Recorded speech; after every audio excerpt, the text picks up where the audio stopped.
Et sans vous mettre au défi de produire vos diplômes, Marie-Caroline Missire, aujourd'hui, nous voulons savoir en fait ce que représente en France, ce pays qui sacralise tant les titres, la fraude au diplôme. Oui, exactement. Alors, précisons quand même que l'université Paris 7, que nous avions conviée sur ce plateau, mais qui a décliné l'invitation, a publié un démenti depuis, et que Jean-Christophe Cambadélis, vous l'avez compris, crie au complot et a produit ce qu'il présente comme les originaux de ses diplômes. Alors, pour revenir sur cette affaire, sans trancher la vérité du dossier, j'ai confié Emmanuel Chomara, qui a créé en 2000 la société Veriv Diploma. Il a fait de son métier la traque aux fraudeurs, une société qui certifie pour les entreprises la véracité des titres universitaires. Emmanuel Chomara, bonjour. Bonjour. Alors d'abord, que pensez-vous de cette affaire Cambadélis et des preuves qui ont été apportées par le premier secrétaire du PS? Est-ce qu'elles vous semblent solides?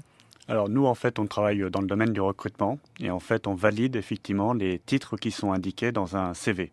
Alors, justement, il produit des attestations de diplôme. Il ne produit pas le diplôme pour vous, c'est crédible? Alors nous, pour avoir attesté des diplômes, il faut que la personne nous ait dit exactement quel diplôme il a eu, qu'on ait son parcours. Donc là, on est dans un cadre universitaire, donc il y a un DEUG, il y a une licence, il y a une maîtrise, il y a un DEA, il y a un DESS, il y a un doctorat.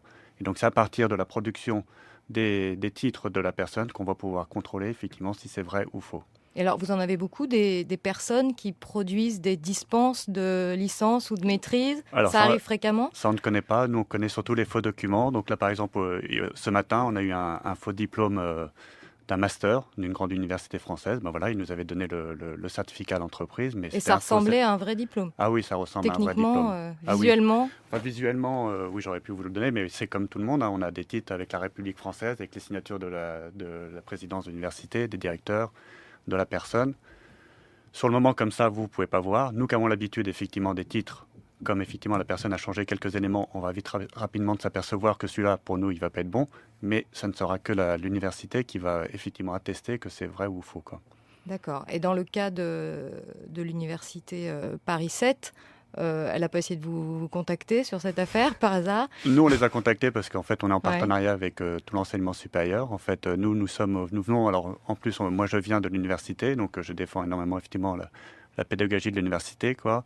Et donc, la société, en fait, est là pour montrer que la pédagogie, ça sert à quelque chose, ça permet d'acquérir des compétences, et c'est ces compétences-là qu'on veut faire comprendre à l'entreprise, quoi. Donc, nous, on n'est pas pour le diplôme, on est là pour montrer que la pédagogie, ça donne des compétences, ça me permet d'exercer un métier, quoi.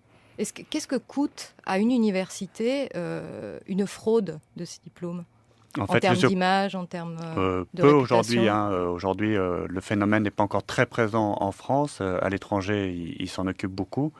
En France, aujourd'hui, on est toujours sur ce débat où effectivement le diplôme est très important, mais d'un autre côté, quand on recrute quelqu'un et qu'on dit qu'on fait attention à ses diplômes, on dit que c'est totalement stupide et que ce qui compte, c'est les compétences de la personne. Donc tout d'un coup, on se dit, la pédagogie, ça ne sert à rien puisque finalement, c'est pas le diplôme qui compte, c'est l'expérience de la personne. Oui, c'est paradoxal. Bon, moi, c'est paradoxal. Donc à un moment, il y a des pédagogies qu'on met en place qui servent à avoir des compétences.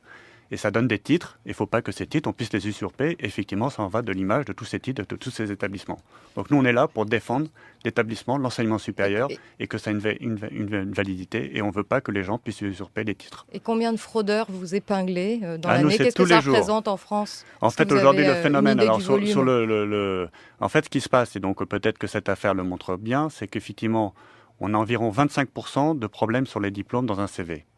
De problème, quel type de problème? Alors c'est ça, c'est qu'il faut 25% où en fait l'information est inexacte. On ne comprend pas très bien parce que les gens, soit ils ont été vite, soit volontaires, soit involontairement, et donc on n'a été pas très précis sur son parcours.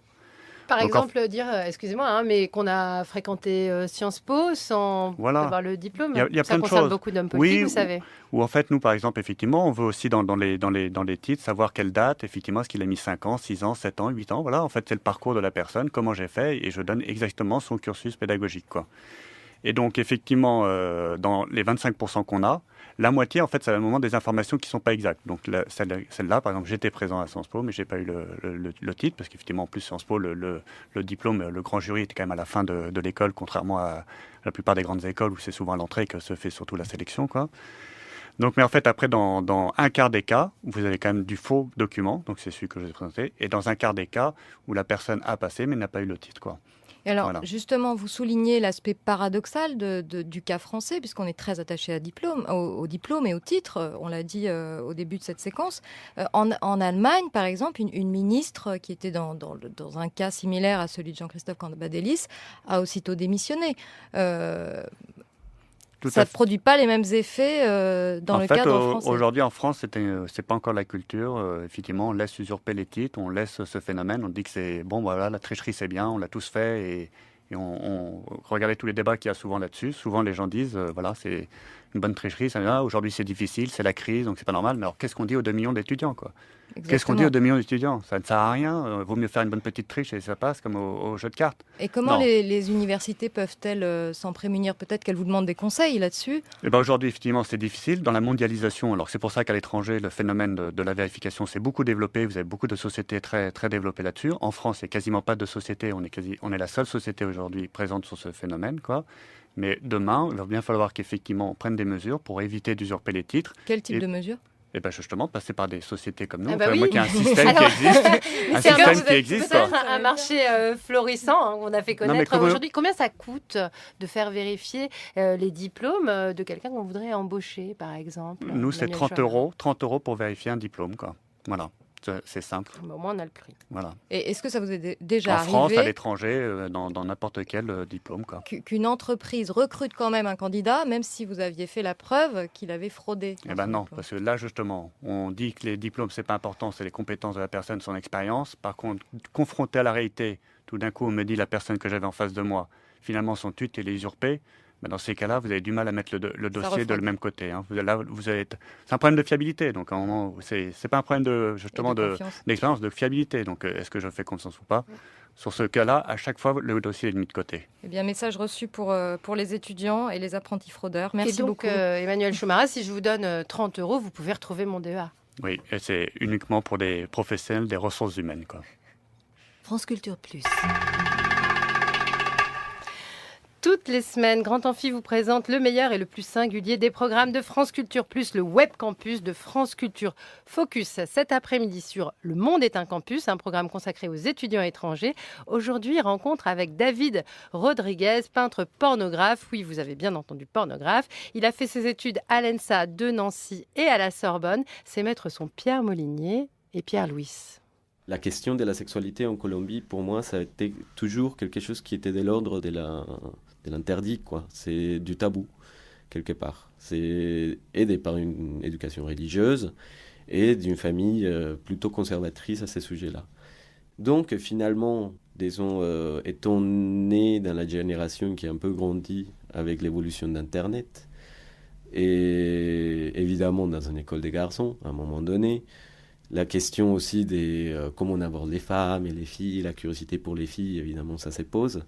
Et puis, très vite, finalement, Internet. Avec juste quelques détournements des mots, on arrivait à trouver des images pornographiques assez facilement. À écouter donc sur France Culture Plus. Merci à tous nos invités aujourd'hui. Merci à l'équipe de Rue des Écoles, Marie-Caroline Missire et Libye Cousteau.